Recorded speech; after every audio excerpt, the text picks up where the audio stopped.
That Nerchio is great in those straight up Infestor Broodlord fights, and he's great if he can just fight one-on-one and sit on a huge bank, but he seemed to have some movie. I mean, he seemed to have some trouble. I was distracted by what's going on in the chat. He seemed to have some trouble moving his army around while he was getting harassed with warp prisms. Oh, Naniwa is a. I mean, this is going to be cool because this is how it starts, and this is a best of 11, man. So this can go on for days. Nerchio, of course, said, "Good luck, have fun, Naniwa." I really want to say I have a lot of respect for you for staying in Korea for so long. Nani's response. Well, I have no respect for you, Nerchio. Nerchio. I'm sure you're very happy in your life. Let's just play Starcraft 2. Good game. Good luck. So that's not so. That's not so. That's not so pointed. These guys are fantastic players, fierce competitors. And I'm expecting some really, really good games. Nerchio has said already that he expects to crush Naniwa and will induce a rage quit.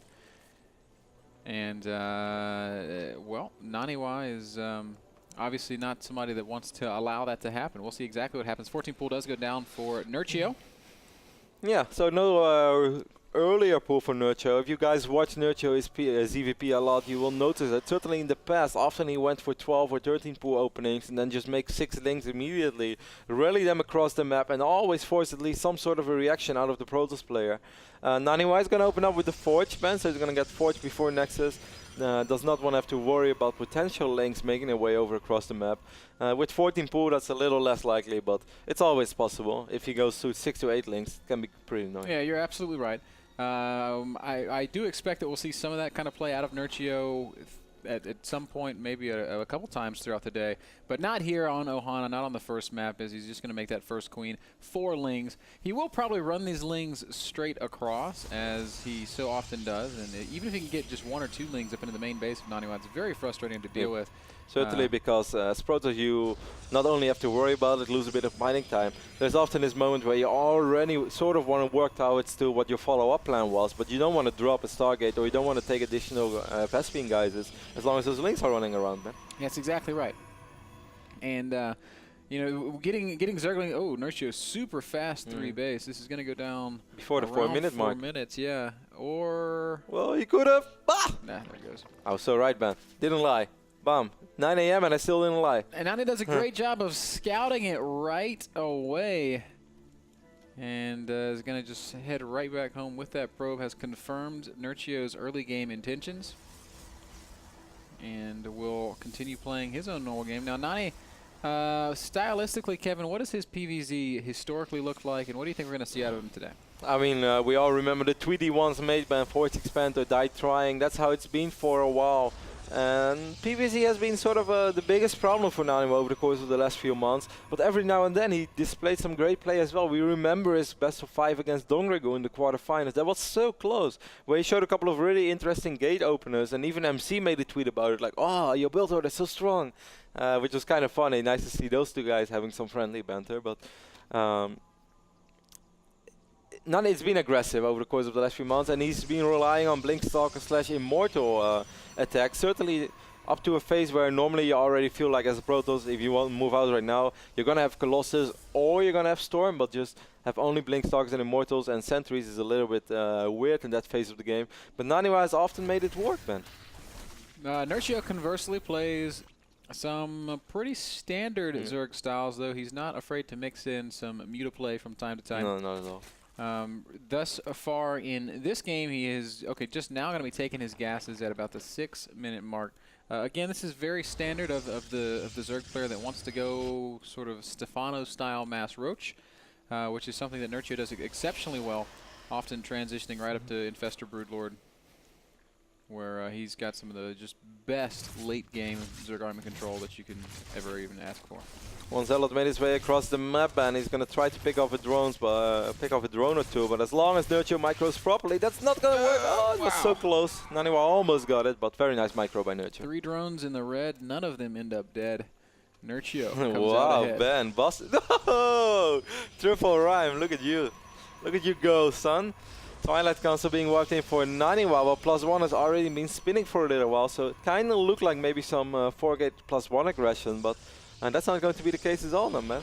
Seems like Naniwa is more aiming for something +2 related. Yep, a couple more gateways going down as well, so maybe some +2 Stalker play.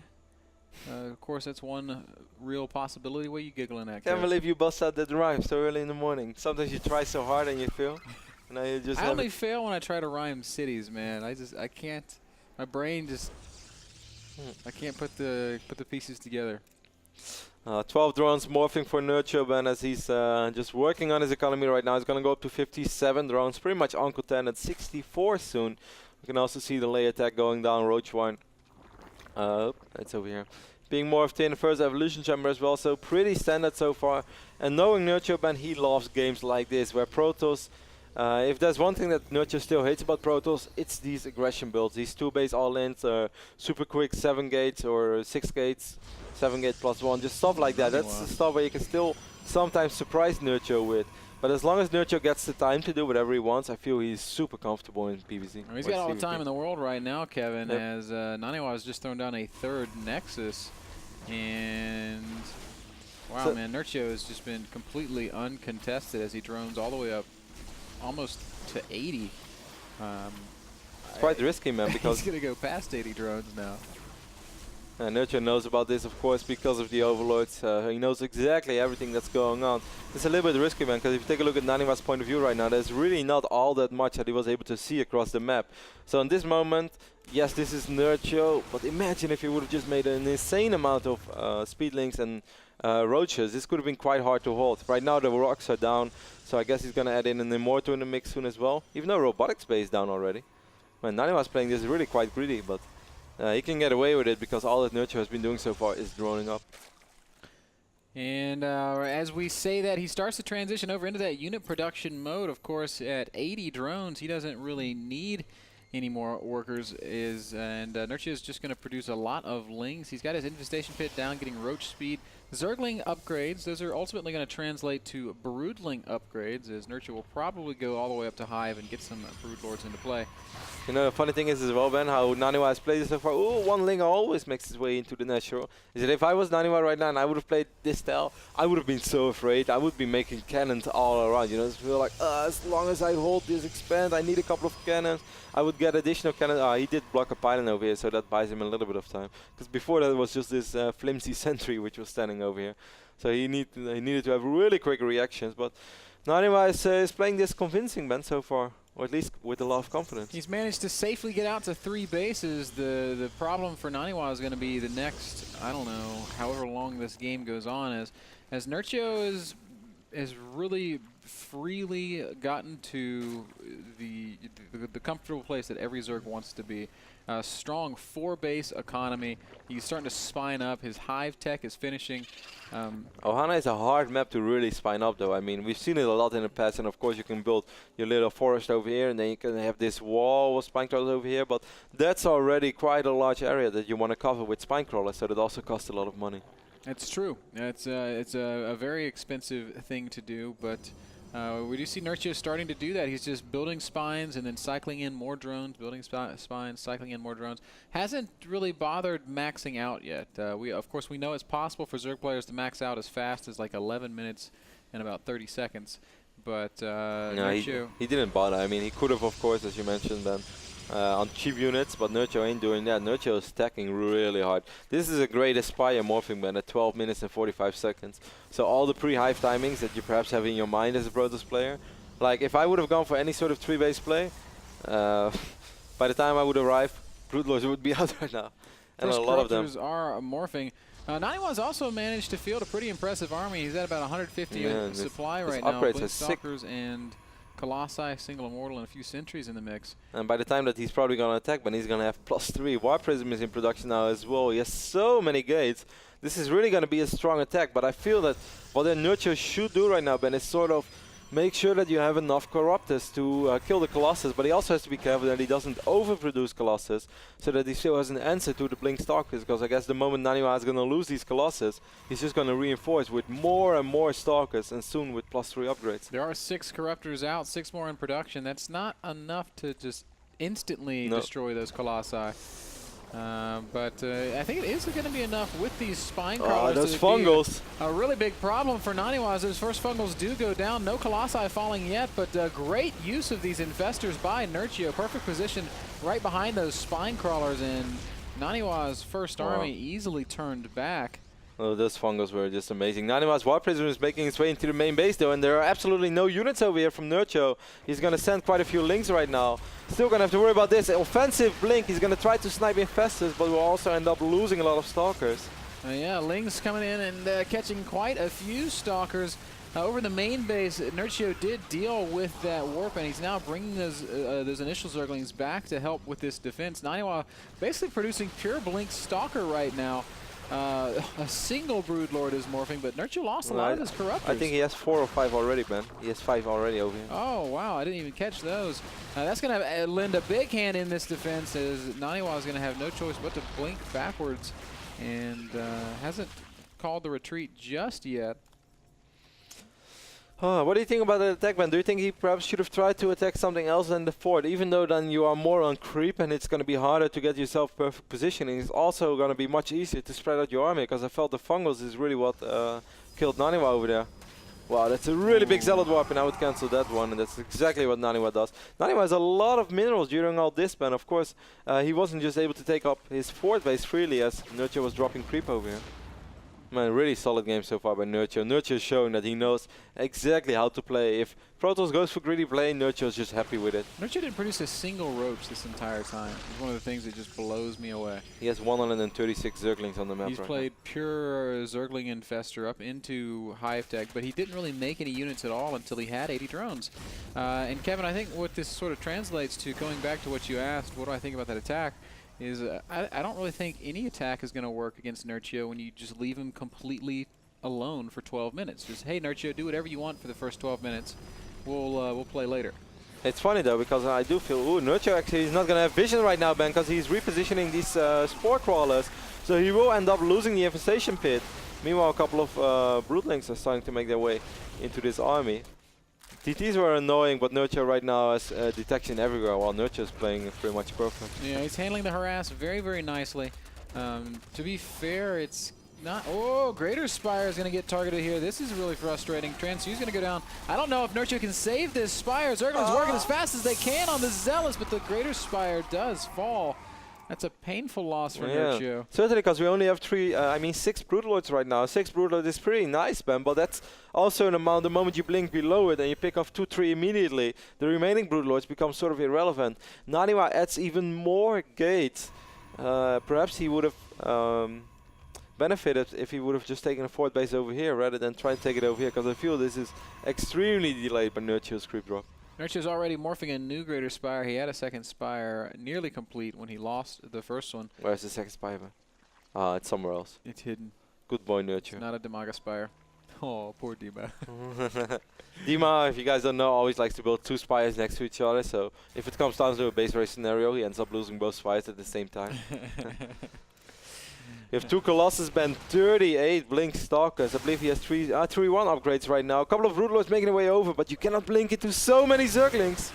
Indeed not. Fungal does catch a handful of Stalkers. Those Stalkers are all going to die. Those Corruptors all in a dangerous position as well. Naniwa really just doesn't seem like he's able to field the army he needs to deal with Nerchio. Mothership is popping out right now, but it's going to be a long time before it's got energy for Vortex, and in that time, I think Nerchio might be able to shut down this 4th expansion. Oh, Naniwa's going to try to blink into the Infestors and perhaps below the Broodlords. Where are those Broodlords? They're still over here in the super exposed. Really, really separated from the main army, and Naniwa's going to lose. He's going to be able to kill every single Broodlord. Nerchio taking heavy losses there has completely crushed Naniwa's attempt at a 4th expansion. But we'll also end up most likely at least losing these Infestors, and he's probably going to lose a lot of Links. Links will not make their way over to the Dark Templar. What a hero DT that was. I like that Nerchio split up his army there on the retreat. If he descended all one way, wow, he would have certainly 18 Corruptors in taken production. massive losses. Those Corruptors very, very important right now because they need to quickly kill the Mothership, quickly kill the Colossi, and then get out of there where they can later morph into Broodlords. If the Colossi aren't in the mix, Nani's going to have a really hard time getting through the Spine Crawlers that Nerchio has in position. Oh, another big blink right on top of some Infestors. That's another painful loss for Nerchio. Naniwa, if there's one way back into this game, it's by making plays like Vortex. this. Here come the Corruptors. Huge engage from Nerchio, completely surrounding Naniwa's army. Colossi fall very quickly, but that mothership is going to stay alive, Kev. A couple of Stalkers will survive as well. Nerchio finally seriously dropping in supply, but Naniwa has lost really a lot in this engagement so far as well. Imagine if he would have feedbacked, imagine if those High Templars were quicker, Ben, and would have feedbacked those Overseers, even though just for a split second, would have already changed everything. As it stands, both players take heavy losses, but Nerchio is going to have a much easier time remaxing as he's got a bigger bank than Naniwa. And he has 5 bases. Both players have a lot of minerals, but Nerchio banking a ton of gas as well. And like you said, Kevin, does have 5 bases to the 3 bases of Naniwa. Naniwa has not managed to successfully secure a 4th base. No, he didn't. Against 136 links, man. Changeling party going on down there. Yeah, it's kind of amazed by this. I was like, I wonder, guys. What's start up? Playing beach volleyball soon. They just grab up one of the other changelings. Sorry, man, you're human meat today. Start throwing him around. It's like, ah. 79 links remaining for Nerchio. 5 Broodlords and 7 Corruptors, and more Broodlords are morphing. Look at it. Oh, this one DT is not here anymore. Oh, I really feel bad. If Naniwa would have had 2 or 3 High Templars arriving a little bit earlier, he would have been able to feedback those Overseers. It would have been sick. I was kind of surprised he never tried to deny the vision of Nerchio. I guess he was afraid more Overseers were near and he didn't want to waste the DPS. Yeah, of course, there's always so much going on in those big engagements. It's sometimes difficult to really prioritize your actions. Hey, what is the most important thing for me to do here? And I mean, if you're busy on sniping 2 or 3 Overseers and by the time they're finally down, you see 4 more floating in, you pretty much lost the battle. So I can understand that Naniwa didn't go for it. But yeah, that's why I said if you have the High Templars there, it's a lot easier because it's not a big commitment, dropping feedback twice. The Zealous going to do some big damage to this expansion. Might even kill it. That's the benefit of those fantastic upgrades. As that hatchery does end up going down along with a couple of drones. It's very nice because that's going to slow Nerchio's economy down by quite a bit. Nerchio does have a terrifying army once more, but there's still a mothership as well. We have 6 Corruptors, so that's also not an amount where you can really snipe the mothership. And now this is the first infestors. Oh, that's Nerchio's only going to be up to 5-6 infestors as well. I mean, Nerchio's still in a great position, man, but it's definitely possible for Naniwa. If he has another bad fight, then Naniwa is going to be in a pretty nice spot. Nerchio, however, is very slowly pushing forward with his spine crawlers, with the Broodlord Infestor. Yes, 14 Broodlord, that's a lot. They were very clumped up for a moment. Of course, Naniwa couldn't see that. Now Nerchio is going to spread them out as well as he possibly can.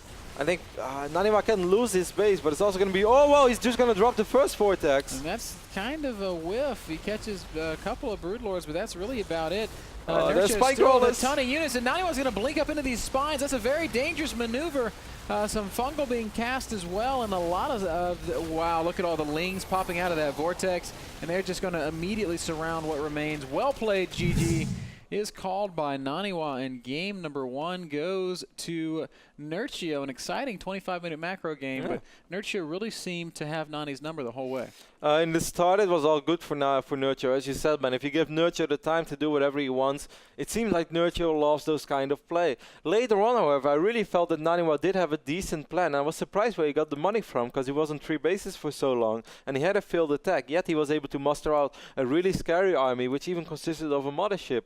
And after sniping those Broodlords, for a split second you thought, well, Nani, if you do that one more time, yeah, perhaps that final fight where he intercepted the retreating infestors, that just didn't really go the way it could have gone. But it was a close call. It was pretty close from time to time. Very close at points, but on the whole, Nerchio takes game number 1. This is a best of 11. First to 6 wins $500. This is Homecraft. Produced by Take TV, brought to you guys by the North American Star League. We're going to take a very short break. We'll be back with game 2 after this.